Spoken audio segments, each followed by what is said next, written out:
Новите врнежи од дожд и снег дополнително ја влошуваат ситуацијата во Кочанската котлина. Нивото на реките е над просечното, акумулациите се преполни, а подземните води излегува над површината.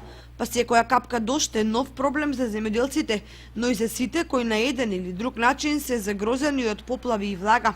Во полињата не се влегува, а како што стојат работите, обработката на земјиштето ќе биде пролонгирана за април и мај. Тоа ќе предизвика задоцната сеидба, што понатаму во вегетативниот процес може да доведе до намалено производство. Лошите временски услови им создаваат проблеми и невработените во водостопанство, кои вообичаено во февруари и март започнуваа со чистење на каналите за наводнување и одводнување. Во ниските реони дождовите не дозволуваат санација на последиците од февруарските поплави. Оштетените семејства мака мачат како да ги исадат од вода дворните места и да ја исушат влагата во семејните куќи и помошните простории. Не им е лесно ниту на жителите во високите реони, каде причина за главоболка е снегот. Населението од планинските села се жали дека снегот им го отежнува животот.